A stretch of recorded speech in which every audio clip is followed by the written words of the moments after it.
Recording's on. All set? So we just want to double check that Mr. Schellenberger and Ms. Sherman on the line can hear us. So can, Mr. Schellenberger, you want to give us a thumbs up if you can hear us?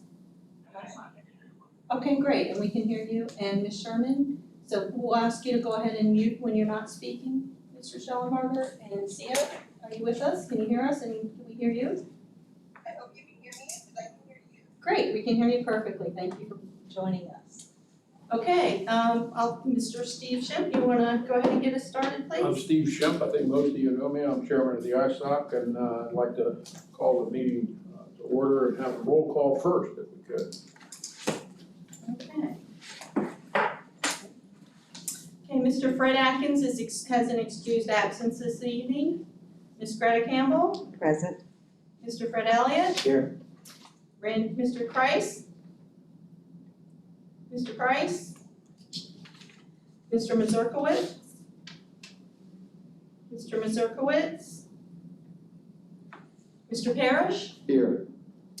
Mr. Perlman is out of the country traveling and has an excused absence. Ms. Perez Macias? Ms. Perez Macias? Mr. Rist?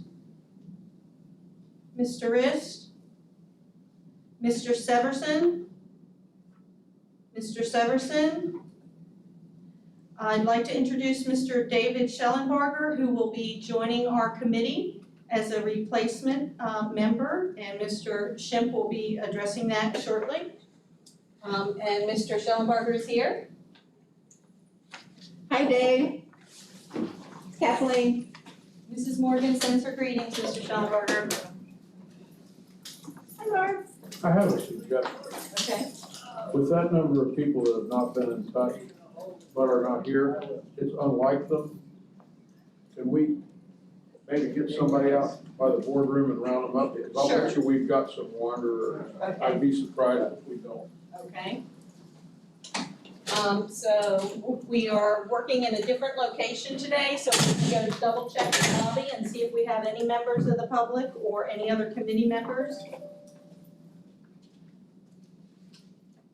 Okay, Ms. Sherman is attending via Zoom. Are we speaking? Mr. Shimp Sure. Good. and Mr. Semino. Oh, Present. Okay. All right, All righty. with that, we'll turn it over to Mr. Shimp to open Thank the you. meeting. We've got some changes to your agenda. Dr. Vernier is in another meeting right now and is going to come here at the tail end of the meeting. So he's not disappeared on us, but he's going to come in a little later. A welcome to Dave Schellenberger. Glad you're joining us, David.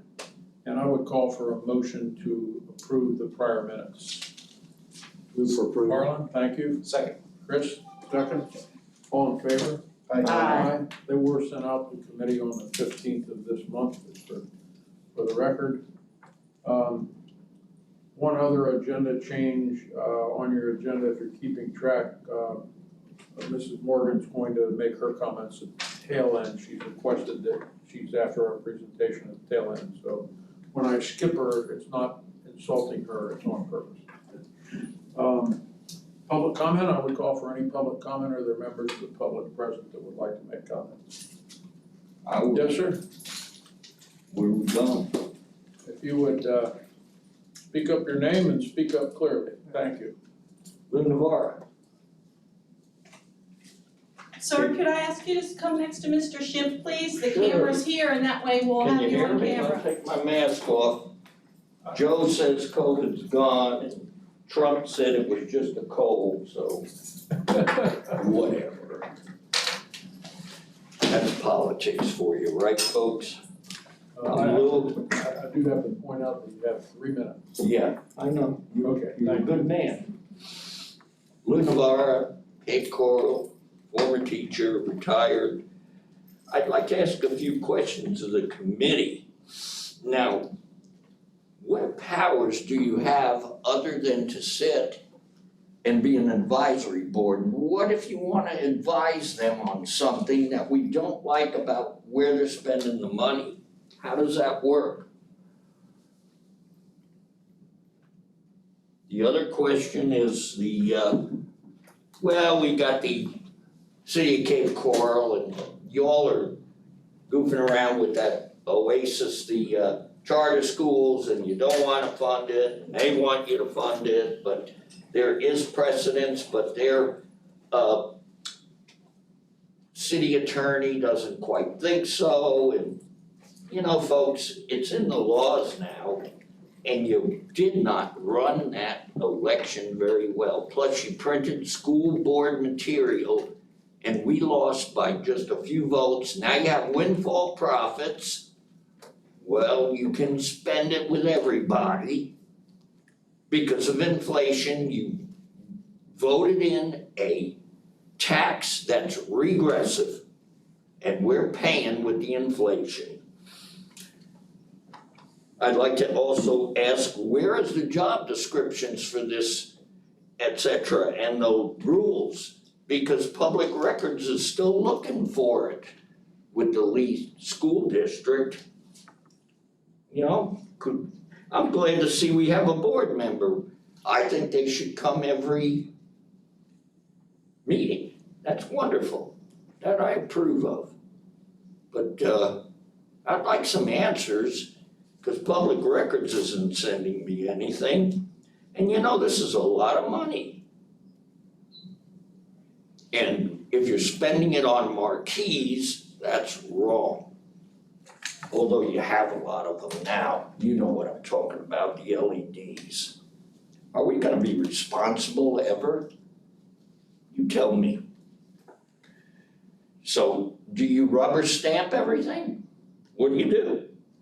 What powers do you have if we don't like something? Everybody presents everything and they go, and we don't come back till December, correct? We meet 4 times a year. Yeah, that's December, the next one. That's correct, it's quarterly meeting. Right. Thank you. Yeah, I rest my case. Do we have parliamentary Robert's Rules of Orders here? That's another question.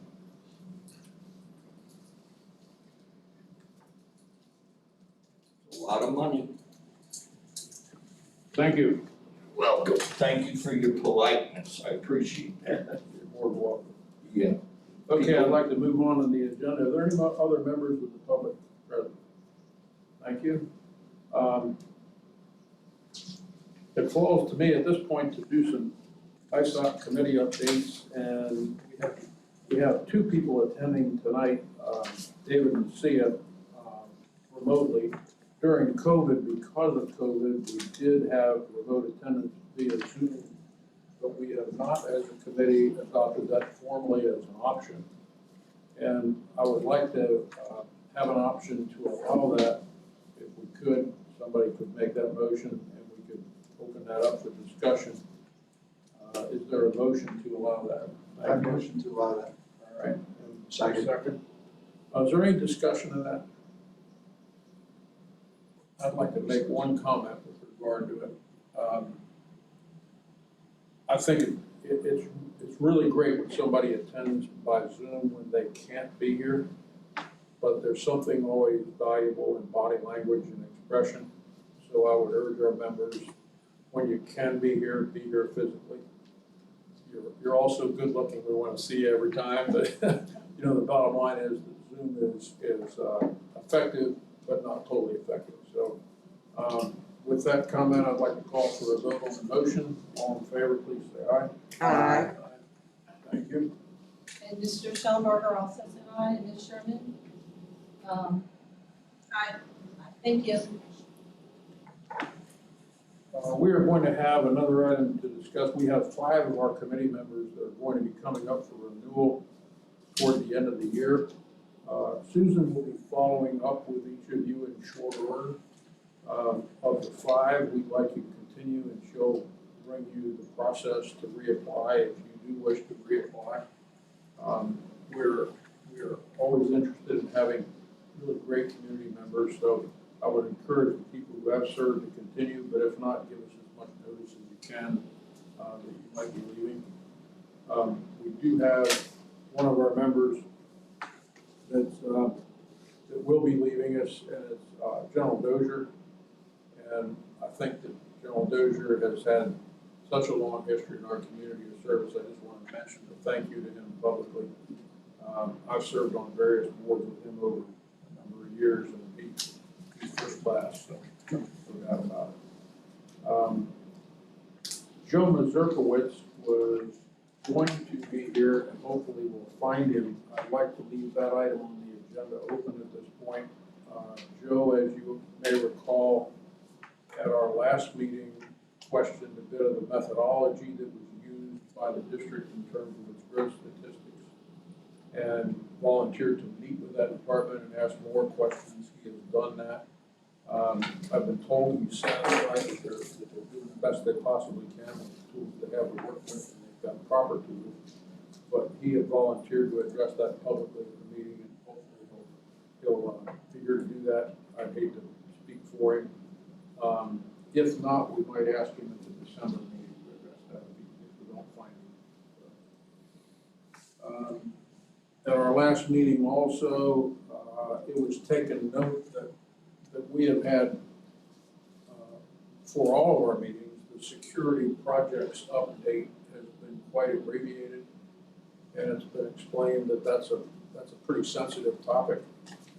So I was asked to meet with our security people and talk specifics with them, so I could give you an overview of the kind of things that have been done in the district, but not be giving away potential weaknesses to someone that we wouldn't want to have that. And that being said, I'll give you my report. We met for about 45 minutes or an hour. It was very interesting. It was a very candid conversation we had. It was with Dave, what's his last name?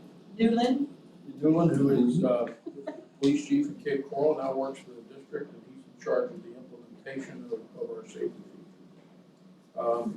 features. We have in our staff, 100% of our staff is carrying now emergency net cards. Susan, will you show us one?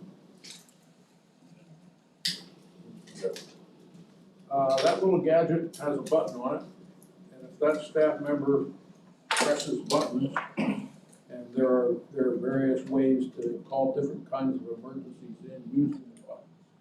That not only tells the location precisely what they are, but they can send a message as to what type of emergency it is, and people can respond.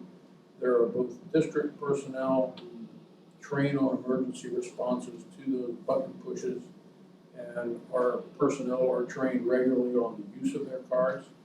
And also it ties right into law enforcement, so law enforcement can get there.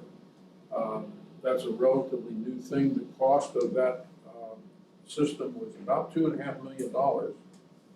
But if we look at what's happened in other schools across the country, and that system been in place, it probably would have made an incredible difference. I did ask the question, I'm sure some of our members are curious, how many false alarms have we had? We've had a few. But false alarms are not chastised. They're use the button. We understand that every once in a while you can misfire. But better safe than sorry. It was a very interesting conversation about it. Every school location does have a responder team on the staff on site. They do drills once a month with the system, and there's been some additional training with it. So, you know, we have paid for the introduction of that system into the district with the sales tax dollars. Our video surveillance systems have been reviewed district-wide and have been checked for blind spots, which is a significant thing in the world of security, and that's been accomplished. We now have 100% of our school sites fenced, and fencing has been added, and that's been reviewed by law enforcement people and fire departments as well as our school staff. We have law enforcement come on site to go through that, so we've had some capital fencing improvements. We have put controls in for pedestrian traffic. Some of those pedestrian traffic controls are geared also to traffic safety of our personnel and our students as they interact with traffic patterns. We always think of bad guys when we think of security, and safety is the other side. There have been some improvements which funnels our kids in the right spots so they're not interacting with the traffic in a negative way. Every school at this point now has been reconstructed as needed so that it has a single point of entry for control that people enter the premises. All of our exterior doors have been checked to replace any that were old and not secure. Our locking system double checks that those doors are locked. That's been accomplished with sales tax dollars. We do have, and I've heard of it before, and I think it happened on the East Coast. Cell phones don't always work in all buildings, depending on the nature of the roof and the components of the walls, and we've now installed repeater systems throughout the district so that cell phones do work and you're not blocked out and you're holding your hand up like Yeah, let me clarify, that's actually for radios, not cell phone. Well, I was about to say next that our radio system, our radios also with law enforcement. Our law enforcement radios now, the various systems of the police departments and the sheriff's department will work internally, and that's been problematic. So I was pretty impressed by the comprehensive nature of what's being done, and I can give assurances that the dollars that were spent, a significant amount of went into creating single ports of entry and physical construction in order to deal with things in our schools that otherwise had to move. It's been a significant investment and it's ongoing, and we're in an upgrading mode now. I think we're well above the minimum standard. So are there any questions? Yes. I think, were you saying, Mr. Alton, that it's not cell phones that work in every building, it's radios? It's radios. Radio. Correct, yeah. Not Yeah. cell phones. A sheriff's, if a sheriff's deputy comes in, he can be assured that the radio is gonna work no matter where he is. Okay. Other questions? So, just to clarify, because I asked the question in the last meeting, but you're stating to us that it is aligned with the sales tax. That's why we went through. You've evaluated, and in your opinion, Yes. it meets the It qualifications does of meet the using. criteria. As a matter of fact, in the conversation, I specifically brought up, we're not spending sales tax dollars on things like operations, things like training, are we? And the answer was no. That was my next question, is there any recurring costs that are? These are improvements that are made in their physical widgets and things that have been changed. Other questions? So recurring costs are from operating dollars generally. Now of course, when we purchase the system, training is included in that initial purchase, but your ongoing costs are generally operating. Mrs. Morgan had her hand up. Yes. So I thought maybe Dave Newland could talk a little bit about what happened at South Fort Myers High School and how the safety and security measures responded to that particular situation. Could I remind everyone to please speak up, since we have the microphones here that we're capturing both for our recording and for our remote guests. We talk about is was talked about the access control. We have some TGICs, so we just talked about our panic alarm system, which is compliance we do with the state of Florida. So what happened last week, just to give an example, and the system worked how it's supposed to work. So a call comes in, it's received by dispatch, it's automatically given to law enforcement, they respond, the school's notified, automatically they hit some TGICs. The card we all showed up, all held up before. They hit that card, I get my staff notification in any school, any building in Lee County when that goes off, as well as dispatch. So not only the dispatch get it, but we got it as well. We have our protocol. We check the cameras immediately. We make sure that, is it a drill? Is it possibly by accident or something else happening? We check the video. We know now that, okay, something's going on. We get on the phone with law enforcement there. So obviously, automatically, as soon as they get that notification, they're responding to the school, they're talking to the SRO, and they're automatically searching that school. So what was supposed to work, thank goodness it wasn't a real situation. We didn't know that going into it.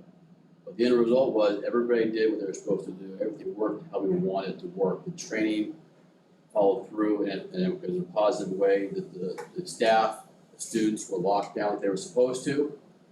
Law enforcement responded immediately, cleared the school in a very quick time. Not only that, but other law enforcement agencies that also got the notification because of this were responding and calling, asking if we need assistance. So just want to put that in perspective of the success of how this has worked so far and how quick it jumped in right away. There are some, also another area of question that I asked, this is an ongoing process. There's some upgrades that are in the future. I really I don't think it'd be appropriate to share with them because then we're saying what we don't have yet. But, there are upgrades planned and extensions of the systems planned, so that's good. Any further questions for me regarding that? Thank you. I have one question, please. We have a question here from Mr. Schellenberger. Go ahead, Dave.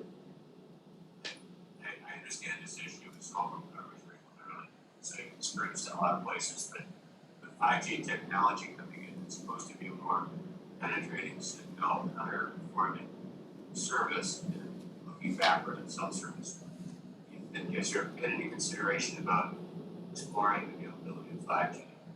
Relying on owning cell phones, that's obviously may not help because they may not upgrade their cell phones. Has 5G been part of this discussion at this point? So let me just repeat the question. The question is, has 5G been part of the discussion of our, of the systems that we're operating on? So 5G, to clarify, 5G itself does not improve penetration in a building. The only 5G is how the signal is carried. So 4G and 5G are very, very similar in penetration. Only the lowest bands of penetration used by T-Mobile 600 megahertz and AT&T 700 megahertz and Verizon 700 megahertz would typically have a chance at penetrating our buildings, and they still cannot penetrate all of our especially newer construction buildings. So in order to be able to do that, we would have to put repeaters in, or DAS systems, distributed antenna systems into those locations in order to rely upon 5G.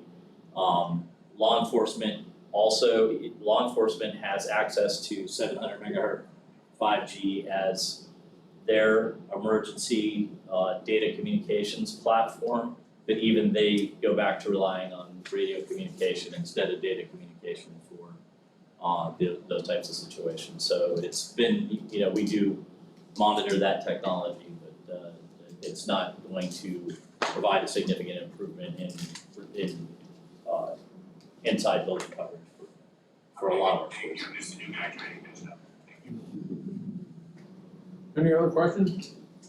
Next part of our agenda, and I missed in the front end of this, saying that we do have a long meeting tonight because we have a presentation at the tail end of this. So if everybody can keep their comments, I don't want them to skip any business they think is important, to keep your comments targeted, that'd be great.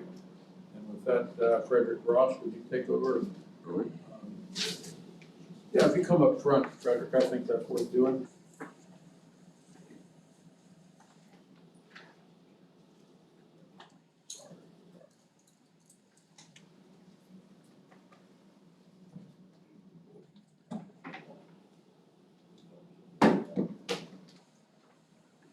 Good afternoon, Frederick Ross, Executive Director, Operations over Facilities. I'm filling in tonight for Scott Rickenbacher, our Director of Construction. We want to give some quick construction update on construction projects. The three you have up in front of you for Fort Myers Technical College, doing a major renovation there that will be supporting and upgrading the both new and existing programs there at Fort Myers Tech. The renovations include major building renovations, including re-roofing for that project due to be completed for next summer. Second one there, Riverdale High School, another major renovation, a new gym, new science wing being added, and some other major interior renovations going on there. That's still in the design phase. And then lastly, Veterans Park Academy of the Arts. This is where the old Lehigh Acres Middle School was combined with that campus, so that renovation was done on that old Lambs building. Also a major renovation and we'll continue to refresh this building with the air handlers and other features. Those pictures down there at the bottom are some pictures from that renovation to that middle school where I think those two on the left are the culinary classrooms, and then a computer lab. Any questions on those projects? Is the full dollar amount out of the sales tax, or is that the total project cost, or both? So yes, the full amount on these are being budgeted from sales tax. I think that was the first part of your question. And the second part you asked, Well, if that's the total budget, and if they're all 100% funded by the sales tax. yeah, so So what I would say is, some projects are partially funded by sales tax, and they are included, but the cost that you're seeing is the total project cost, regardless of the source of funding. But we can confirm if these three are 100% funded by the sales tax or not. and correct, and for example, for this Riverdale, that's the design phase, so that's what would be the actual construction cost is not known for that one.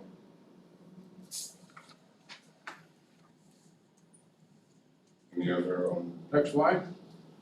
next one is a list of renovations. I'll just kind of take any questions you may have on those. The picture there is of the Fort Myers middle plumbing renovation done in their kitchen area. But I'll take any questions on these projects. And Frederick, when it says design phase, those are the dollars being spent on the design, not on the construction yet. You'll see the construction dollars later.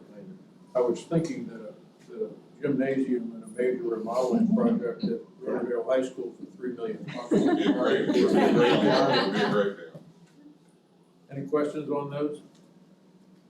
Mrs. Moore? Yeah, just a comment. I know you're splitting out sales tax and capital in the presentations to the board and on the website. I think it would be helpful to this committee if you showed, particularly when we get to some of the construction, what is sales tax and what is capital. Yes, Thank you. we can do that. And I know this one, for this presentation, was abbreviated just so we can Oh, okay. get to it, but yes, we can definitely make sure that that's done. Yes. Oh, okay. You agree with that? Okay, all right. All right, I think there's one more slide with some renovations. Is that, oh, you've already on slide 2? Okay. Any other questions on the renovations? And that's it. Good. Just get your BPAA there, kind of that before and after, how that corridor has been improved at that school. All right. Thank you, Frederick. All right, thank you. Dwayne Alden will be giving the report on safety, security, and technology projects.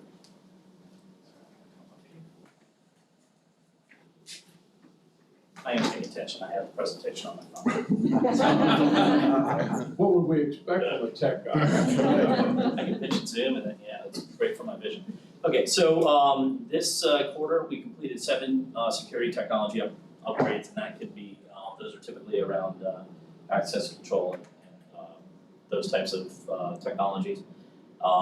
We had 8 interactive technology upgrade projects. That's where we bring in the Promethean, we've seen the large Promethean panels, the interactive TV type systems and audio systems and all that. So we had 8 schools completed in the quarter with that. And then of course, the computer refresh project, which happens throughout the year. We order very early because of supply chain issues. All of that stuff is now expensed out. So even though it happens, all that stuff is ordered, was ordered, I think, last November. That showed as an encumbrance in sales tax money forever. And that's because we were waiting for it to be delivered, installed, and on site before we could close it out and pay that out. So now, everything from last year's technology refresh projects will close out. So now we'll, of course, start that cycle again here. Probably a little bit later than we did last year. It'll probably be around January when we start that cycle again.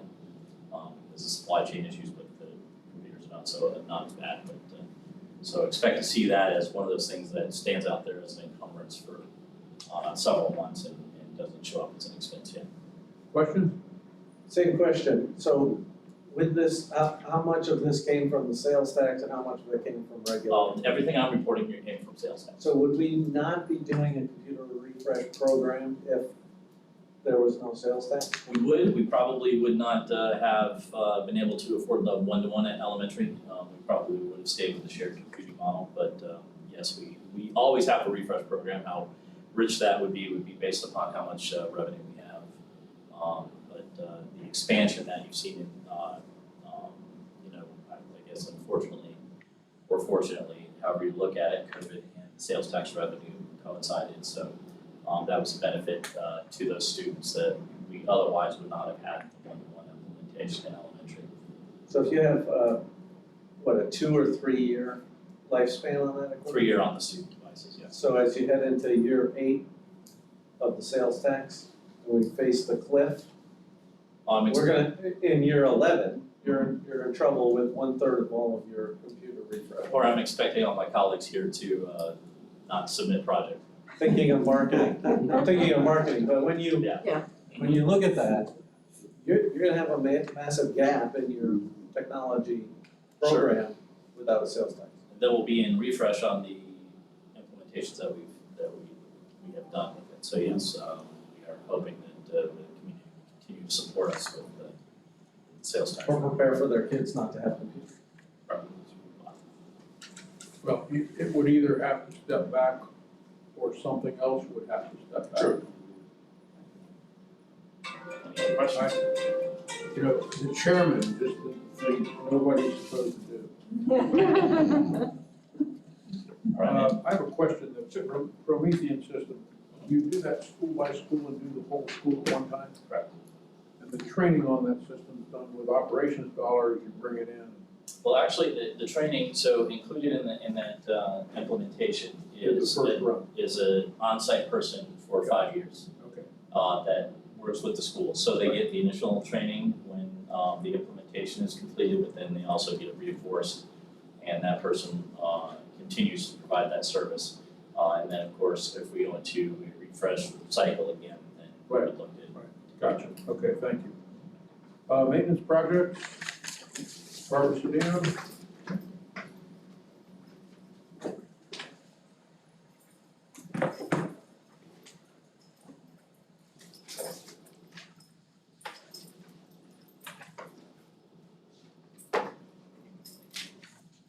Good evening, ISSOC committee members, Mrs. Morgan, and fellow colleagues. I'm Barbara Sedino, the Director for Maintenance Services. This evening, I'm going to provide you with a brief update on current projects the department is currently managing, in addition to the day-to-day workload that we get from facilities every single day. Through today, we have approximately 61 active referendum sales tax projects. As you can see from the bar graph on the screen, the active projects are ranging from chiller upgrades, painting refreshes, generator upgrades, electrical panel replacements, and switchgear improvements.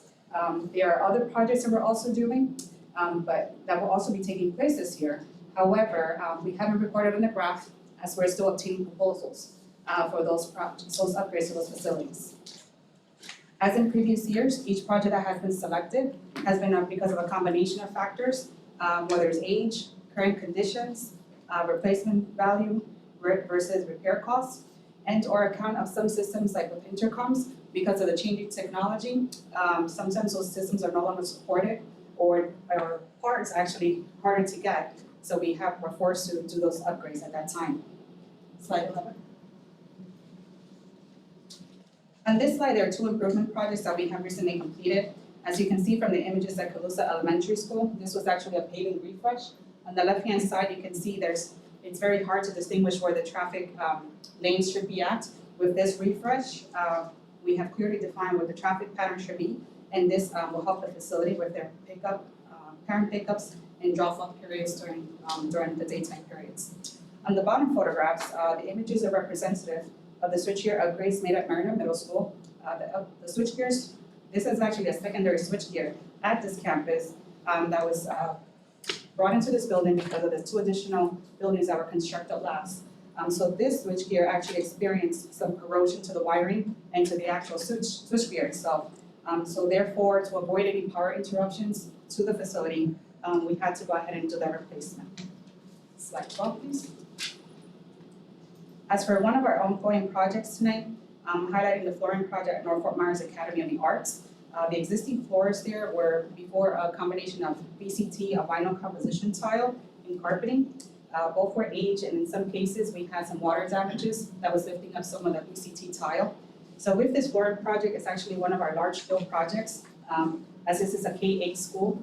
The net square footage of the space exceeds 200,000 square feet. So that kind of gives you an idea of how much flooring is actually taking place at this location. Concurrently, we are about 75% complete and are targeting a completion period of December or winter break of this year. The new floors being installed are carpet squares that allow for easier replacement should one of the squares actually become damaged. And we're actually upgrading from VCT to something they call luxury vinyl tile, which is better known as LVT.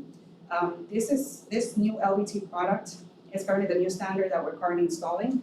Not only does it save on the annual maintenance costs, but it also saves when building supervisor and custodial staff don't have to do those stripping and waxing that takes place during the summer sessions. So it helps expedite those functions and allows them to concentrate on other functions for those schools. I have a question. Yes, ma'am. So how is that done during the school year while classes are in session? So it takes a lot of planning. We have to go ahead and we work with the schools. Well, some of the work has to be done nights, weekends, during any time we have extended breaks during the school year. We have to maximize those time periods. What we've been able to do with the contractors is actually create a schedule and get it approved by the campus. And then as we work through different sections, the schools work with us on doing those replacements. And my next question has to do with the fact that you said that these floors, the new flooring, does not require the stripping and waxing that the old floors require. So what are the safety protocols for COVID and those things to ensure that those floors are kept, as clean as possible? Absolutely. So with our district, we actually have custodial training that we conduct, and that's custodians are required to attend. The district does have a series of disinfectant products that we train all of our custodians on, and those are the products that get utilized for disinfection of the floors, for the tables, for everything that takes place at those locations. So everything that we have is part of that process. And then also during the summer sessions, there's also the deep cleaning that they do for the carpeting as well. So that's all part of our processes in which we train staff at schools. Thank you. Other questions? I know this is impossible, and I think from a marketing perspective, and we're gonna get into how we market this, but is there any way for us to capture the savings that you achieve by switching out chillers or improving the maintenance or cleaning or dropping electrical costs or water costs or anything? Do you capture that? Is that a way we can report back to our taxpayers that doing preventive maintenance actually saves money? We're actually in the process of switching out our current database where we record our energy data. So definitely that's something that we can further explore and show those differences. I do know that with our electricity, when it comes to HVAC, that usually accounts for 55.5% of those energy costs. So definitely when we compare the last year's billings with this current year's, we can definitely see what the variances are. I know this year's gonna be a little bit tougher. As everybody knows, they have experienced some rate increases. So I'll be, as we finish transition, it'll be interesting to see how the numbers are now lining up ever since those new rates came into play. Other questions? Barbara, thank you very much. Thank you very much. I hope everybody has a nice evening. I'd like now to turn the presentation over to Matt Acosta. Matt, I always tell people with a last name like Shemp, I don't feel sorry for anybody with when I mess up their last names. Matt Acosta, Business Services Coordinator. I'm going to go over the financials. The first slide here is our FY23 estimated capital revenue, which we estimate to be about $346 million. Of that, 31% is expected to be generated from sales tax, and about 55% from our local capital property tax. We know that this reflects only new revenue, so it doesn't reflect any of the current fund balances. This next one is our sales tax budget of $205 million. 46% of that, the note, is for maintenance cost, which is the largest, as you can see. And please also that the construction cost does include debt service for new schools. It's included in that percentage. This slide is our monthly sales tax collection year over year. You can see that for each month, last year we've vastly increased from the previous year, FY21. As of now, we've only received our July collections. Collections are usually 2 months behind, so we're just only now seeing our first of the year. And for that, we've collected about $8 million to date. This is a new slide that we've created, sales tax expenditure by zone. Our total expenditures from 19 through 22 is almost $226 million. Of that, 100 million has gone to east, 60 to south, 54 to west, which equates to about 45% of the funds going to the east zone, 27% to south, and 24% to west. Then about 2% to district technology plans, and then 1% each to the technical schools and the specials. Please note that all schools, we can confirm that all schools have been impacted by these funds, be it maintenance, safety, or technology that has been implemented in each school. What's your distribution of students by east, south, and west zone percentage-wise? I don't have that percentage, but I can. Does it reflect these imbalances? That, I would say that the greatest growth and need and highest population is in the east zone, and that's where we're investing in building our new schools, for example. Sure. So that's where the new schools are opening. As we talked about in a previous meeting, the money follows the students. So Mrs. Morgan? And I would add that there was a lot of growth in the east zone in that period when we were in that Great Recession. So essentially, that's when we stopped investing significantly in our schools. So the east zone is the one that took the biggest hit. And that's where we've scrambled since the sales tax was passed to catch up and provide the same equitable resources. So am I correct, Kathleen, that we moved, when we came in with the sales tax and it was passed, the east zone was farther behind in Yes. terms of particularly its capital maintenance project? That is correct. Thank you. that's something we can find for you though, the student population by zone. It's just it could come up as a talking point as you're in community meeting. Right. Are you equitably distributing this across the county? No, we're not. Why? Well, because the east zone is growing faster than the other zones, or was behind more. Well, We just have to be prepared. If we show this, there's two sides. it's gonna raise a lot of issues. It's good for There's this. two sides to it. It's not just student count. It's also equitable distribution in terms of bringing the facilities throughout the district up to the same standard. And some areas of the district are farther behind in terms of the condition of their facilities, just like individual schools. You'll see a little bit of that in the presentation. A lot of that's gonna have to do with the age of the schools, as you mentioned, That's correct. because 46% is maintenance overall. True. Okay, Matt, next slide. The last slide I have for you is tracking as 9.7. We're showing FY22 projected. We projected last year to receive 87 million in revenue. In actuals, we received 113 million, which is about 30% difference from what we initially estimated. Because of that, we've increased FY23 by 25%. So we're projecting now 108 million. As I said, we have about 8 million of that collected so far. And Matt, I'm correct, I think that this scales up and back also with the condition of the economy. Yes. I mean, if we have a slowdown in lower sales, that revenue production will not end up being at the level that it is. And we will see when here, but obviously we'll also see that on the other side with cost, that those are going to be increased as well. We're seeing that dramatically. So Sorry, no, go ahead. No, no. Morgan. And that was gonna be my comment, that are costs tracking the increase in revenue? Effectively, we're not getting any more money as a result of the sales tax increase. Do we know how closely the rise in costs are tracking the rise in revenues? We don't have a percentage of how costs increase comparable to the inflation. We can do an estimate for you and get that information out. I hope it's not 30%.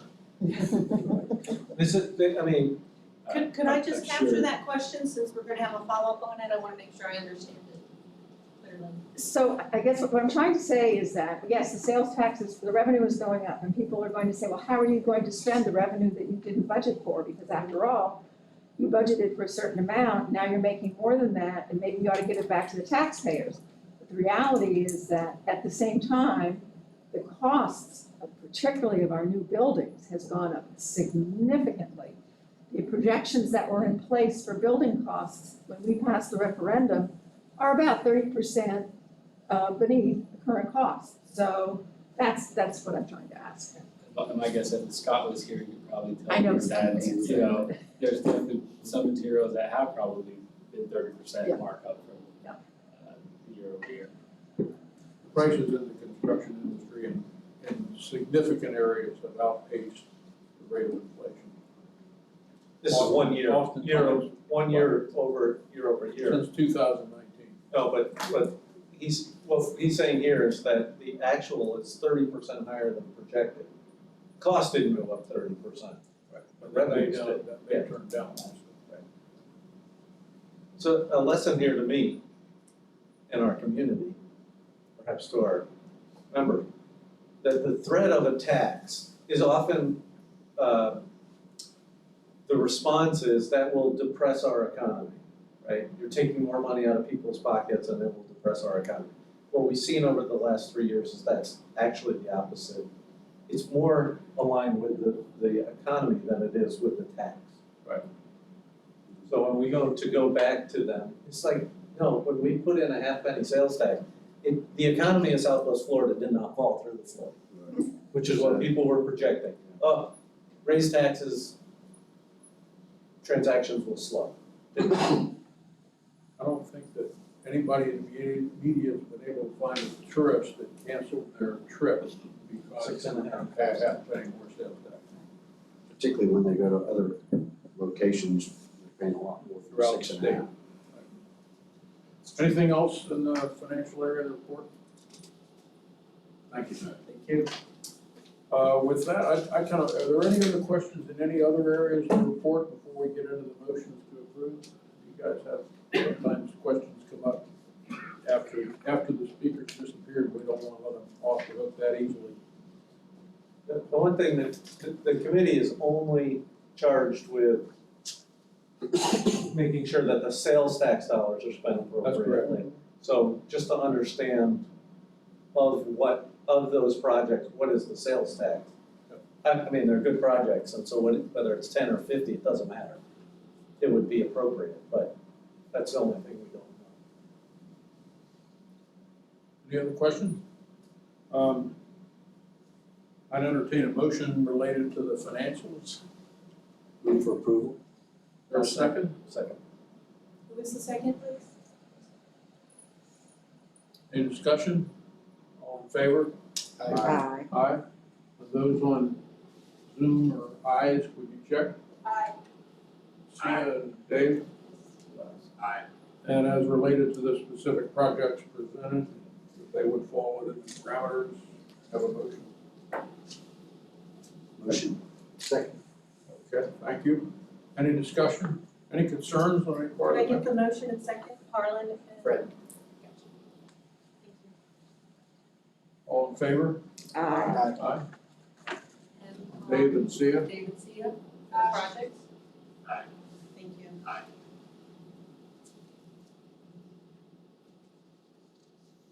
The next item on our agenda is something that I can thoroughly massacre if I don't do well with it, and I'll try to do as well as I possibly can.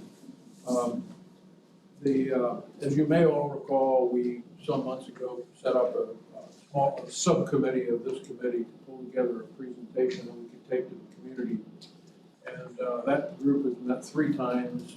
Staff has done a lot of hard work, and we've brought in some outside support to them also in terms of building what we think is a PowerPoint presentation that would go out. And the intent is that members of this committee would be the presenters along with someone from administration that would accompany them to various civic organizations to communicate to the public what we've been doing with their money and what the future looks like. And in fact, are we falling within the parameters of the voters voted for? Our committee has brought forward that we really see 4 areas where this will happen in the first phase, and that being service clubs. Service clubs yet to be identified which ones. The National Panhellenic Society, which is an assembly of various fraternities. I call them old people's fraternities and sororities for graduate fraternities and sororities. I don't know if I'm correct in that or not. To the Schools Foundation Board and to the Horizon Council. From there, we may wish to expand out further into the community, but we figured that that was a pretty big bite to start with. And I'll give a pitch right now, if any of the members of the committee are so inclined, we will be looking for presenters. And if you volunteer to be a presenter, we won't float you out there totally without help. You'll have a member of the administration with you. And we do plan on putting together a couple sessions, which I think our committee will do. Maybe it will be staff driven, where we pose questions and answers. We pose questions that we would figure might come up, and actually develop answers to what they are, so that we can be clear in our communication to the public as we go out and talk to them. So, that being said, we have a draft.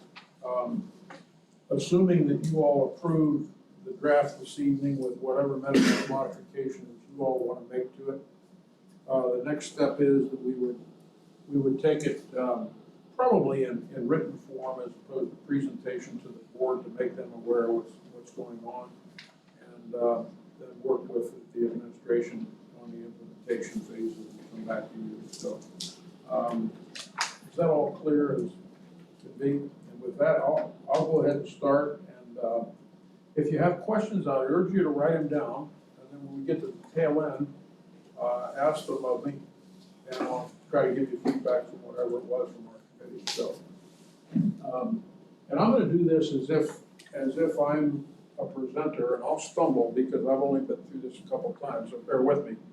But I'm Steve Shemp. I'm chairman of the Independent Sales Tax Committee, the ISSOC committee, and I'm here today to talk to you about the half-penny sales tax that was voted in place by the voters in 2019. Describe a little bit about what it is, why we need it, who benefits from our community. Talk to you a little bit about the services of the district, give you an overview of that. Some talk about the age and condition of our facilities. Specifically look at how our committee functions and how projects are brought forward and built in the community and validated. And then the sales tax, talk a little bit about the sales impact, excuse me, sir. Lou, sit down, please. Thank you. And then offer an opportunity for questions and answers and some additional information. Next slide, please. The half-penny sales tax was approved by the voters in November of 2018. It is a 10-year instrument, and it's a half-penny sales tax, just as the 6% is throughout the state. It's paid by both visitors and residents, and that's an important thing for all of us who are residents. Key is that when it was approved by the voters, they approved 4 areas of expenditure within the sales tax. Construction and major renovation projects, safety and security projects, technology projects, and major maintenance projects. Next slide, please. Sometimes the question gets asked, why is it needed? Growth is a huge thing in terms of our district, and I'll give you later some statistics with regard to that. There has been a decrease at the state level for capital funding for projects over the years. And again, I'll give you some more details as to the age of our facilities in our district, and I think you'll see that the need continues to be there. Next slide, please. There are four groups of people that we segregated and said these are the folks that benefit from the sales tax. It's obvious that our students benefit. We have 86,000 students who deserve a great place to learn. We are the 8th largest district in the state, the 32nd in the nation. And we've seen an increase in students of 13,000 since 2012, and we're still growing. Pretty significant growth has been a continuing thing in the Lee County School District. Next slide. Beyond the students that are served in our K through 12 system, and that's the 86,000, in our adult programs, we serve another 4,700 students, and they're the GED programs, the English for speakers of other languages program, community education. We have 2 technical colleges that we support, and many people are not aware of the Public Services Academy that we have, that we run in conjunction with our first responders. Next. Who else benefits? We employ over 11,000 people in the community and provide 11,000 jobs. We have 5,400 classroom level, what I'll call pure educators in the district.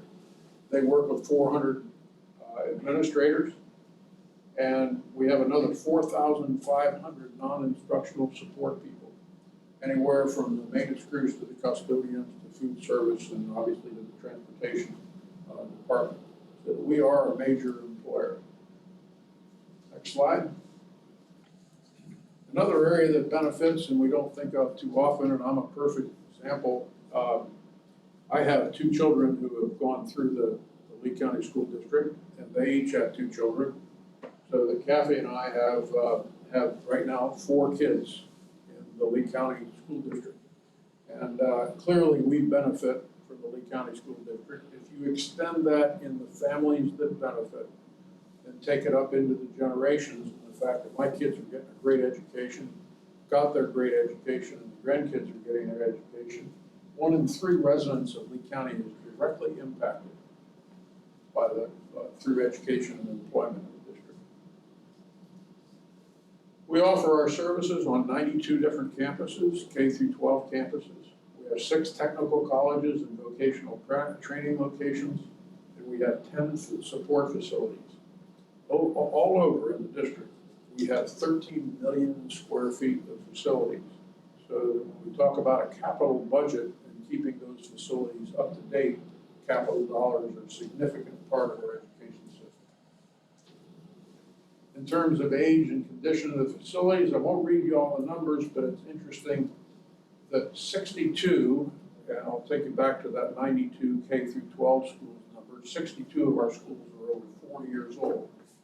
Now, in all fairness, we have been able to accomplish major renovations in a number of those schools.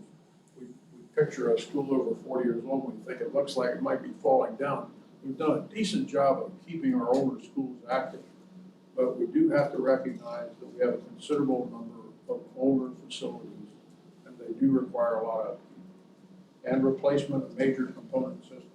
Next slide. It's often asked how projects are selected. This evening we had a gentleman here asking how projects are selected. I wish he would have stayed.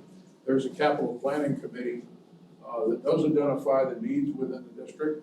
That's part of the administration, and they take feedback internally from the district. They then roll these projects as proposed and take input predominantly through 3 citizens community or citizen committees that advise both from the construction industry, the community at large, and from the finance side of things. That information then develops into a 5-year, I believe it is, plan that falls to the school board that then approves the capital projects as they're brought forward for implementation. So that there's basically a filter that comes through at the administration level, the community has input, then the school board approves it. The role of the ISSOC is not to advocate for individual projects as a committee one way or the other. We are tasked with the role of looking at whether or not the taxpayer's dollar is being spent in accordance with the 4 areas that the voters approved, not specific projects. Next slide. Oh, incidentally, I missed a very important part. Down the bottom, our committee has met now for 2.5 years. We have validated every project that we've had reported on to us, have found no significant variances at all, and I would say we've asked a lot of questions. So that there are citizens that are looking at it. The administration, I would candidly tell you, we started out and it was a little difficult because we're a bunch of private enterprise people and citizen people, and we had a bunch of administrators with acronyms giving us reports, and we struggled probably for the first 2 or 3 meetings in order to get to a format. We now have a format where we believe the languages mesh and the reporting format's very strong. Next slide. How much has been collected? We started collecting in January of 2019. Recall it was approved in 2018. We've collected over $320 million so far. The budget projections that are made by the district as to how much revenue will come have proven to be, I would say, more than reasonably accurate. As a business person, I pointed out that the projections were really, really very good that came out of the district. It's estimated that 20 to 30% of our sales tax collections are generated by tourism and tourist visitors in the winter surge that comes into our area, second homers, people that come here for the wintertime only. And we thank them for that. That's very nice. Sales tax revenue has increased the district's capital budget. It makes up about 40%. It's been significant, as much as 50%. Thank you. Next slide. What's its impact? 100% of the schools in the district have seen improvements. Every school in the district has seen some level of improvement. I'll detail some more of that. Go ahead to the next slide, please.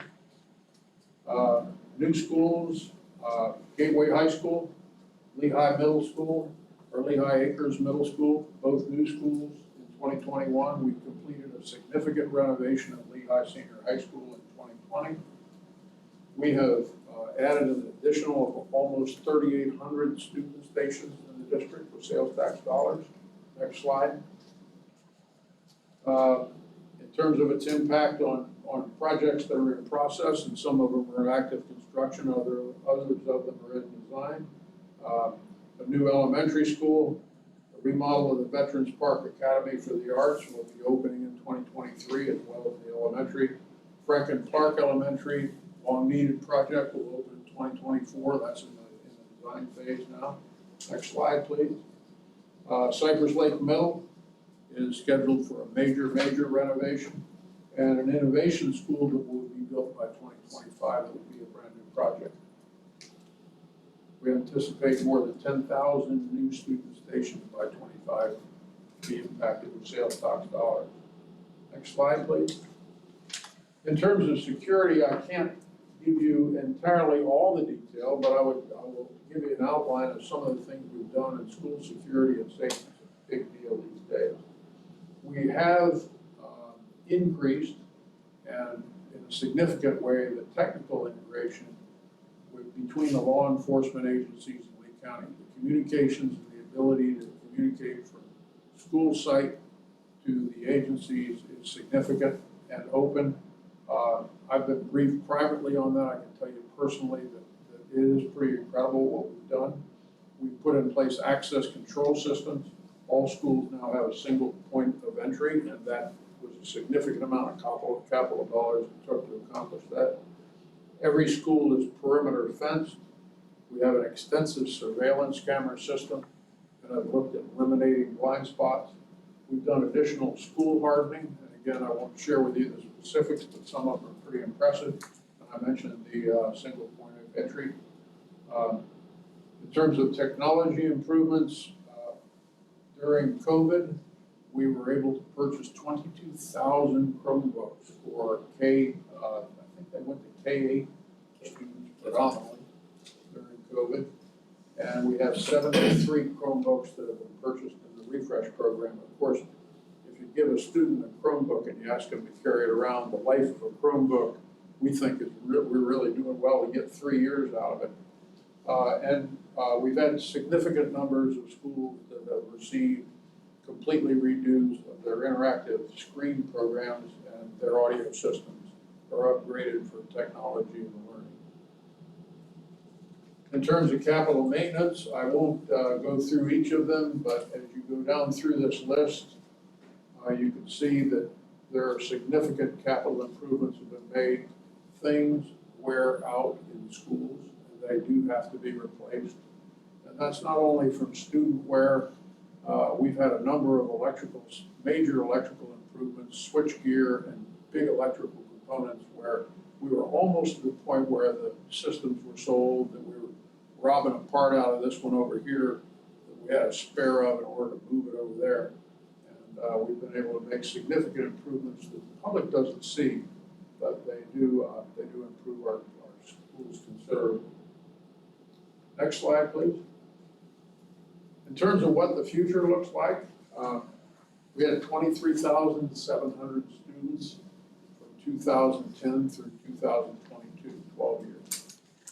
It's easy to see that this is continuing. If anything, we likely consider that we'll be accelerating. We added 6,000 students to the district from June of 22 to September of 22. Some of that's COVID related. People are falling in love with Florida. They're leaving parts of the country that are more restricted. But we've had an incredible amount of growth within our district, and we see that happening. The age of our schools, we're not getting any younger. As I mentioned, a significant number of our schools were over 40 years old. Yes, we have put dollars into renovating them, but we have to continue that process. It's estimated that by 2028, this number will be filled in by the time they put me in front of somebody, that we will have fulfilled only 62% of the renovation projects that are seen as a need if we really brought all the schools in the district up to the same standard. Other capital funding sources, we don't see anything on the horizon. If anything, some dollars have been eroded from capital funding over the years. So the sales tax has filled a significant need, and we see that need on a continuing basis. Next. So the question becomes, where do I go to learn more? If you will go to leeschools.net change for change, and that's the portion on the district website, where each of these buttons, the 8 buttons that you see cover the 8 areas, you can look at the sales tax report and what we call the sales tax dashboard. You can see individual schools and what's been spent at the individual school level. You can see local media stories as to how the taxes impacted our district. You can see videos of the projects, and I would encourage you to go there and see it. There's some very interesting information that describes for the public the difference between capital dollars and operations dollars. And you can look at an overview of our budget so you can get a clearer understanding of how it works. We do have financial audits. They're posted on site, on that site. You can look at the audits that occur of our capital expenditures. And probably the least, you can see all of our meeting minutes. And I don't think that we've got the videos on there, but they are under a video record as well. So that being said, I'd open it up to questions and answers. Now, somebody tell me how long that was. I didn't check. Now 13 minutes. Good. It's supposed to be no longer than 20 is our intent. Any questions? Like clap, Steve. No, I've heard this Keith. before. Any suggestions? That's why we're doing this tonight. I'd like to walk out of here with an approval of it and take it to the board, but I don't want you to just say, yeah, cool. Go ahead. You did an excellent job. Thank you, I was faking it. You did an excellent job. One thing, school hardening. I think that needs another name. Okay, well, Because I think, with your permission, one of the hardening things that we have, it's called hardening, there's a system of blinds that can be drawn down automatically so that you can't see inside a school. I could use that as an example. And I would I'm not maybe, so sure you want maybe that rolled out. layers of security as part of school hardening, in more of a general sense that we do have layers of security. Maybe we'll leave school hardening off the list. that kind of threw me when I, Hardening just sounds. yeah. Right, okay, let's take that one off. You've been in construction, Steve, you understand. Right, and I mean, you did an excellent job. That was, that was one thing that. We're here to shoot at this presentation. I mean, this is not gonna break my heart. If others have served on the committee and they'll be insulted, but I'll be okay. Staff, do you have any suggestions? I mean, you guys are part of this too. I would advise it to see with the schools that you have renovated, like what, we talked about the years that they were built. I will- kind of see. I will tell you that one of the things that, what you'd like to look at then is see some of the older schools and what the renovation impact has had. I think that probably the best example of that is Fort Myers High. I mean, I've got peers that went to Fort Myers High, and if you go into Fort Myers High, it's a pretty neat school. So we could roll that out as an example of a school that is over 40 years old, that renovation dollars have made a significant difference. And Tice, Fort Myers High falls in the Tice same- because it's on the historic register. And people don't think about Tice, but Tice Elementary is on the Yeah. historic register. And so I would use that one as an example also. Maybe what we ought I to do. think that Tice was renovated prior to sales tax dollars. Yeah, it was. Yes, it was. Well, renovate it again. And Fort Myers. No, Tice Elementary was about $60 in Fort Myers High, but the point is that they're good examples of what can be done with. But Fort Myers High renovation. was that was pre-sales tax. Tice was pre-sales tax. Fort Myers was High pre-sales was, tax. yes. There was like 3 or 4 renovations on there. When I was watching, I was just thinking like you have like a bill on there. You could see like. But let's just see if we can build in one example of renovation of a school that's more than 40 years old that a lot of people will relate to. And then the Tice They won't Elementary appreciate it, one- but Franklin Park is one. Yeah. But I don't know that you should, because I don't know that they'll Well- appreciate it. Franklin Park was built in 1957. But Franklin Park's up to be. It's redone. up to be Yeah. using sales tax dollars. And when we did the campaign, that was one of the schools that was used in the campaign. Right. Well, that's in the slides, It is, I think. it is. Yes, it is. Yeah. Other spots to hit? Could you go back to the beginning? I made notes and I apologize for not catching these things It's on okay, the you're first. fast. It's much better when you're saying it, I can listen. On slide 5, if you just go ahead and read. I just think that the third bullet and the takeaway is redundant. Increase of 13,000 students since 2012 and then growth of 13,000 students in 10 years. And then. That's inconsistent. and- Well, no, it's not inconsistent. It's not inconsistent, it's redundant. Right. Yeah, and so then on slide So 20. let's, we can fix that, we can move things around. Let's. On slide 20, it says 23,000 additional students in the last 12 years. You just said 13,000 in the last 10 years. So there's some inconsistency in the numbers there. Okay, And then if you could go back to slide 9, please. I think one question that popped up in my head as I was listening is, maybe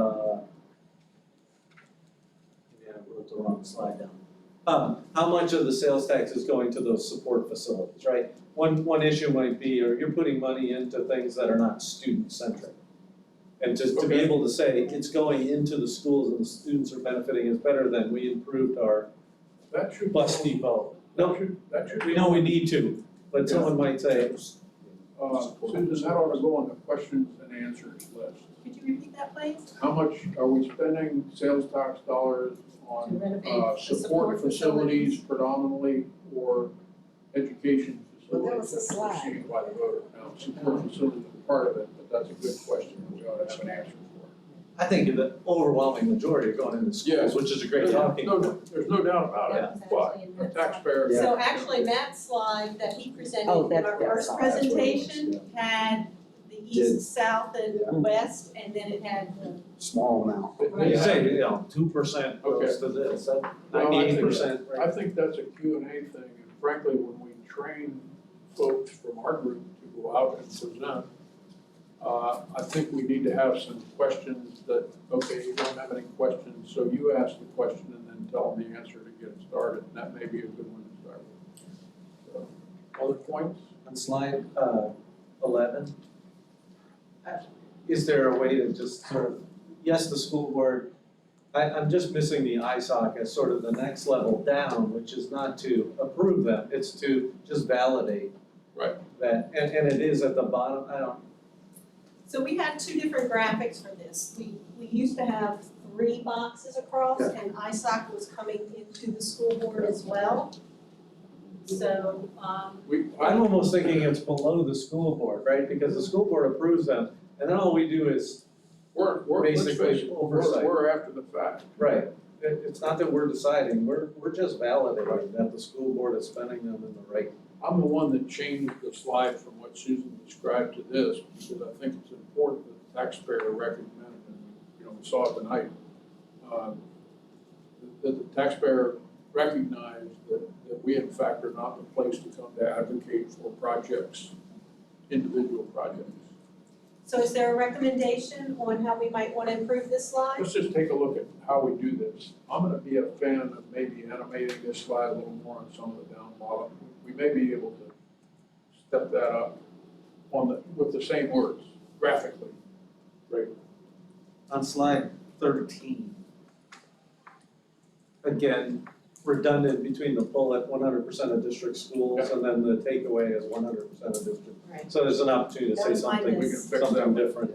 On 15, and I hate to admit this, but I have no idea where Manasir Elementary is. Either. And so if we could just even say Lehigh or Hey, I don't Fort either. Myers or Cape Coral, like a lot of people are gonna be sitting there, and when you do some of these events, it's really only important if you're going to the Rotary of Cape Coral, that they see something in Cape Coral, right? Or if you're in Bonita That's a Bay. good idea. We Right. could, I don't know where these things. what we might wanna do is use school talk. We might wanna say west zone, south zone, east zone. Just as a thought. And then my last comment, well, not the last one, on 20, you sort of got to it of other capital funding sources, none on the horizon.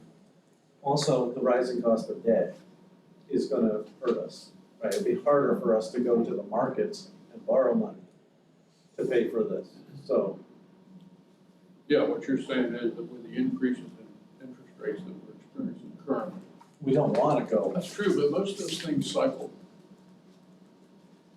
I mean, hopefully we're not in for as bad a round as we had before some people in this room were born. That I remember, I had a 15.75% mortgage one time. Yeah.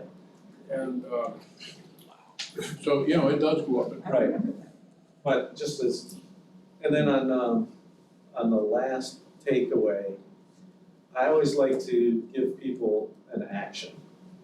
Should we add a slide of attend the meeting, tell your friends, support this, is there anything for them to do? Not just go to the website, but what actions can they take to support the sales tax? Let's think about adding a last slide there. Or a thank you, or, How to get involved? yeah, we might want additional members of this committee. Come and advocate for your pet project. Not at this point. Any other comments? Well done. Who's gonna come to me after the meeting and say, I didn't wanna say it in the meeting, but don't have any of those? Good. Not at the time, in 13 minutes, Okay. because you're gonna have a lot of Q&A, hopefully. So Chris. I just think that when I looked at it, and it's been raised to some extent, but I think we really need to hone in on our numbers. Because I just came from 2 other committee meetings tonight. We're all using a different total enrollment number.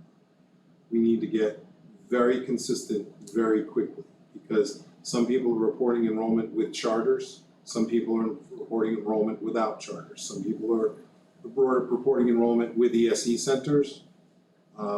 We've been using 103,000, the budget department used another number.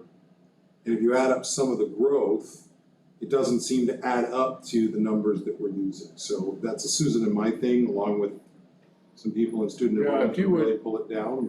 If you guys would just focus on giving us the right words, I think that's one that falls in. Yeah, that falls in our lap. I think that's really Okay. important, because what we use here, because this is going out publicly, is what we're locked into for a while. Right. Maybe we make another adjustment in our student enrollment in December. But I We just may. don't want somebody out saying 103,000 when we're reporting 86. So a We may challenge want here to is the just- numbers that we presented came from Dr. Matt Kay's shop. The 86,000 is students in District K through 12 schools. That is the current number from that group. That excludes charter schools. And so, we're gonna have a list of Q&A for our members and we'll have administration there. But the sales tax doesn't fund charter schools, so we need to figure out the appropriate way to communicate the information. But we need to go back and check with Matthew, because I think it's really important that we include Success Academies, we include our technical centers. And those are schools and they do have enrollments, so, and they are subject, we're getting ready to roll out a project at Cape, Cape Technical, so I think that's really important. Well, as somebody. We just have to get it right for you, that's all we have to do. As somebody who will stand up and be a presenter, what I'd appreciate is if you gave us a date, or if you gave us early in the slides in the presentation, before we start throwing out numbers, all the numbers that I'm going to tell you today are current as of. Perfect. And we anticipate updating this presentation on an annual basis. So, you'll see some variance in the media and what you might bump into, but these are reasonably accurate. That might be worth a way to handle it. Other questions or points? Look, that off pretty easy. Nice job. Good job. Great job. What's the plan? First off, I wanna offer that if you need anyone to go out and do it with you, I'm happy to, Yeah, I'm well, happy to be a I think, representative. we wanna make these revisions. And I think, probably the next task is, we'll be taking this to the board, probably in this written form, unless Kathleen, do you think this ought to be done? I think it ought to be a written form, right?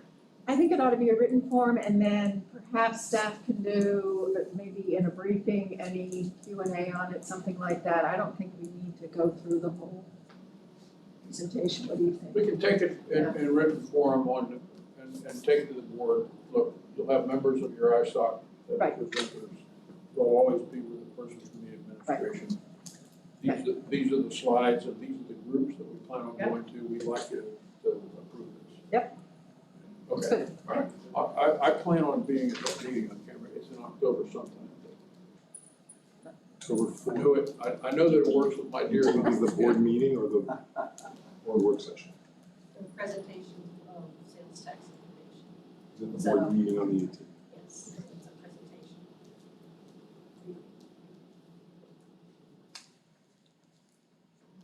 You had a great committee, Steve. Yeah, very great committee. Sounds fun. And let me just say Kathleen? that there's nobody on the wait list. Nobody, that we have no open applications for service on this committee. I had to go out and recruit to replace General Dozier. And you need to do the same. You're out in the community, when you're talking to people about this, you need to ask them to get involved, because people are going to go off the committee and we have no one to put on. That's another thing could be on the last slide. Yes. What would you like to do if you're interested in Yep. serving? Yeah, absolutely. I'm gonna hit up the Rising Council tomorrow morning at 8:30. See not just who's gathered around the executive table, but then who they represent and see whether there's other individuals that give them contact information. You can tell them that one of their old past chairmen is, Will that be of assistance? You've been chair of the Rising Council. Now the rise, Is I'll be there in the anybody morning, else but on I'm our not. committee? I think I may be the only one. So tell them that they wore me completely out, so I came over here, but I need help. Gary Griffin's past chair as well, he's former chair of the foundation. So I think Mr. the next Schiff, if I two- may, there's two more actions. We had Mrs. Morgan asked to hold her comments That's to right, we the have end, two and- more people that we'd like to have. And Kathleen, if you would go first, that'd be great. Okay, were you planning to talk about the communication you did with staff and family about the safety and security issues that came up last week?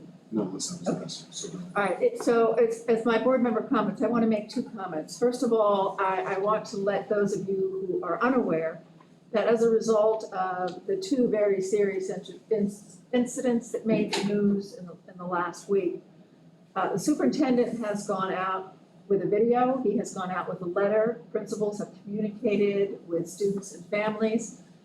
The emphasis that the administration is putting on safety and security is that there's an enormous individual, personal and family responsibility for safety and security in the school. You can do all the software and hardware, but you've got to get people, you've got to create a culture. And so I would say the highlights that are coming out of the communications with families are, one, you have a responsibility to sit down with your child. You have a responsibility as a family member to ensure that your child understands the risks of taking an inappropriate action. So it's really see something, say something, reporters will be protected, and the active shooter incident that we had last week will inform Dave Newland and his people about what things we learned in that incident. Thank goodness it was whatever you call it, smart or whatever. But I think the communication to the community has been very strong. If you are hearing any concern, I would encourage you to reach out to Dave. The second thing I wanted to talk about is the upcoming referendum. So, I'm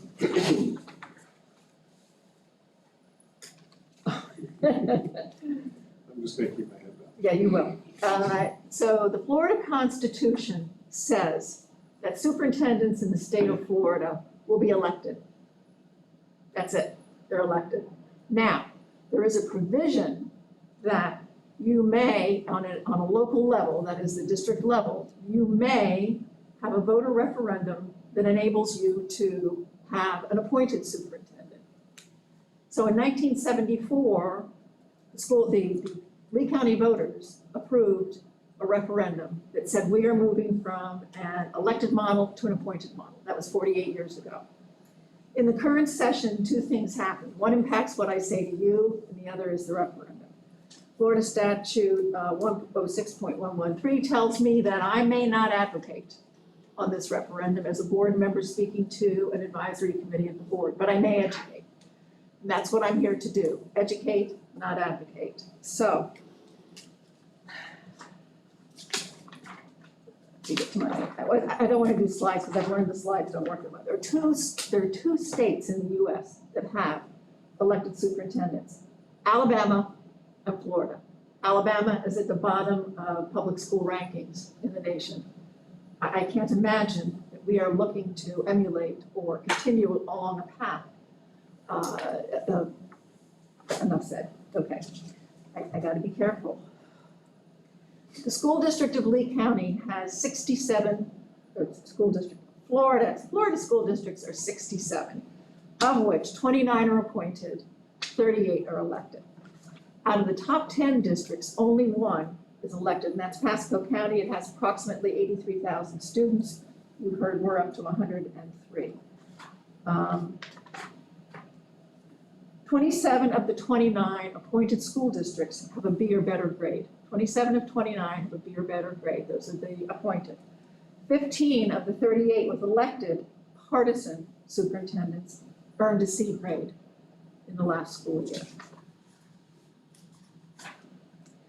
I'm going to talk a little bit about the process of appointing the superintendent in Lee County, what we look for, what the state constitution, or what these statutes say, and then what is required of an elected superintendent. So when we appoint in Lee County, and many of you were involved in the process, we consult with the community from the very beginning. What is it we need in the superintendent? What are our opportunities and challenges as a district? That helps us refine, who we're looking for. Then we engage the community throughout the process, having them vet candidates for us, talk to us, sit in small groups and work through things. What does the school district look for in a superintendent, apart from what are the challenges and opportunities?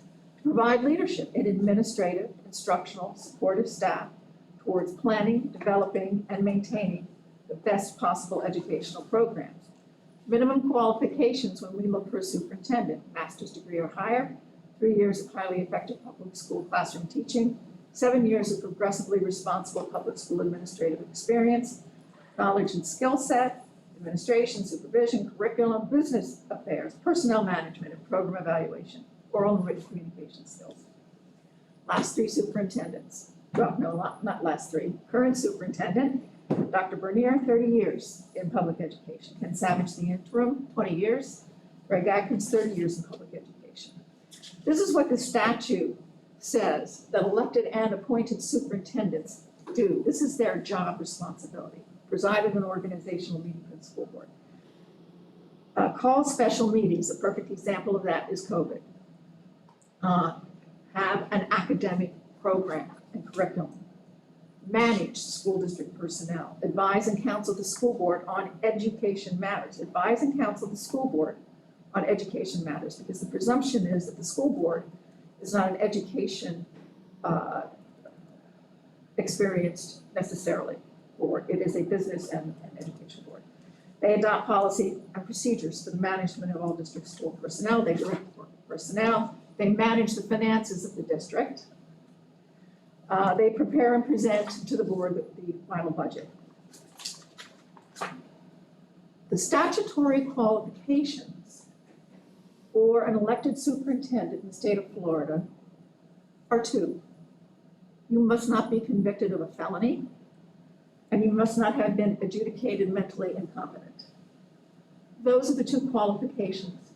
And you can get somebody as our superintendent with those qualifications, and the expectation is what you heard in terms of the statutory responsibilities of the superintendent. Okay, so I'm going to read the ballot. I'm trying to get through this quickly. Currently, by resolution of the Lee County School Board, the superintendent of schools for Lee County School District is in an appointed rather than an elected position. Chapter 2022 Laws of Florida, which repeals the aforesaid resolution and provides that the superintendent of schools shall no longer be appointed by the Lee County School Board, but rather shall be elected in a partisan election by vote of qualified electors for a term of 4 years in the 2024 general election. Should that become effective, yes or no? A yes vote will mean that in the 24 general election, Lee County will elect its superintendent. A yes vote on the referendum means that beginning in 2024, Lee County will elect its superintendent for 4-year terms. If you vote no, an appointed superintendent will continue to sit based on his or her current contract conditions. What's the legal effect? The elected superintendent is now a constitutional officer. So you have an elected constitutional officer sitting in the superintendent seat, and you have elected constitutional officers sitting on the board. Think about your new organization. The superintendent can only be removed by the governor or by the voters. An appointed superintendent is an employee of the board, can be removed at the board's discretion per contract terms. And that's my presentation. That is what I am essentially legally permitted to say, other than to say, I hope this raises questions in your mind about the potential impact of changing the model of the leadership in the school district of Lee County. And if you have any questions, I'll try to answer them, but I may not be able to answer them. Makes me think of Nancy Reagan. Just say no. That's what we Hey, need. there you go. It That's is, what, I know you can't say it, but I'll say it, and I think that's what we need to communicate to the voters. yeah, we can't, this committee we cannot be in a position of advocacy. You may go out and advocate as a member of the public, but not as a member of this committee, and I can't advocate. Yeah, that's what I want to say. Yes. Is this level of communication being rolled out to the employees in the district? Okay, so, yes, I mean, members. do they understand what it is? We're trying. Members of the board are trying to arrange and have spoken with, I'm going to say perhaps a dozen student advisory councils, and I've spoken to one faculty meeting. Getting time in front of the schools is tough, but this is the presentation I give in the schools because it's legally allowed. But in addition, there has been a PAC created that is nonpartisan, and I will give you the name, I can say nothing more than that. It's called Quality Schools for the Future. If you want information, if you want some of the information that I provided to you here, go to their Facebook or their website, and you will see some of the data points that I mentioned and additional pros and cons with respect to the referendum. Quality Schools for the Future. If someone wants to know, just to educate you, who you send your check to, that pack, you could ask me and I'll give you the information. Thanks for the education. Pardon? Thanks for the education. I happen to have it right, I already opened it up on my phone. Just education. Having worked for the school district for I would 35 encourage years, you. I have been speaking to people as an individual, not as a member of this committee, with some of my thoughts about an elected superintendent. And one of my points was, you could get an elected superintendent with a GED who is responsible for the finances, the academics, and everything. And people seem to get that that's not what they want. But the way it's being presented by some persons, it seems appealing because they're using the point that then the public has more input into the school district. No, you won't have any more input except through your elected officials. I'm encouraging you to have those conversations away from this room. Okay. Thank you. Continue doing that. I'm planning on talking to all the members of my church choir about it. So, And that's really what we have to do. We have a very short window. Ballots drop the end of this month. Early ballots drop at the end of this month. So we have a very narrow window to get the word out. I think that the Quality Schools people have done a nice job of putting together the information. Now we need to be able to get it out. Thank you. Dr. Werner, Great. you're on. Oh, I just wanted to stop by and say thank you. First of all, thank you for allowing me to prioritize children over buildings tonight. The ESE committee, which I do serve on, met tonight with a group of ESE parents regarding how we approach students with disabilities and how we educate them.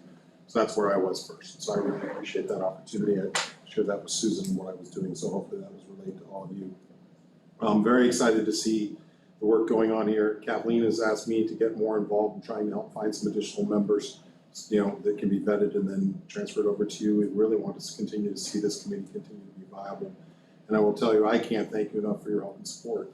It's been a long day for all of us, but outside volunteers to come and watch out over how a district spends its money is work that probably doesn't get thank you enough. And I really appreciate it. Having lived with a Cove committee in Orange County who did the same thing for us when we passed our half-penny sales, was critical to our renewal, which we've now done twice in that district, which then allows us to provide for not only what I refer to as shiny pennies. Those are the brand new buildings. That's the amount of Sayers, that's OO and triple N, or vice versa. It's either triple O and double N, but it's one of them. I just want you to call it E for East, high school, and then give me a number. But that would make it a lot easier for me. But we're really, really looking to do some amazing things. And I love the fact that we've begun to do something like we're doing at Franklin Park. Because it's not just about the brand new buildings. It's about going into our really old ones and making sure that those quality environments are there for children. And here's why it's important for me. You've heard me start to talk about proximity plan and looking at how we assign kids to schools, because our transportation system is not gonna make it through 23, 24 if we keep doing with 100,000 children what we did with 50,000. It's just not gonna make it. We'll never have enough bus drivers or buses. So providing equitable school sites and one school looking very similar to another when you walk inside it or when you approach it is critical to the perception for a community to know that they have a quality building and a quality environment with which children can learn. The work that you do is not lost on me. It's incredibly important because trust and transparency takes time to build. And there's been a lot of me's, right? There's been 3, including me, in the past several years. That's too many. We need some consistency in the leadership, and when that can exist, I'm thankful for this committee who's provided that consistency, so the community has started to build trust that we're spending these dollars appropriately. I just wanted to say thank you for your service. Thank you. I feel like I know everybody, you don't need an intro. If either of you have prospective people who are interested in serving on the committee, you can suggest that they pick up the phone and call me and ask me. Say, hey, why are you doing it? Why are you doing it, you old retired guy that likes to play golf?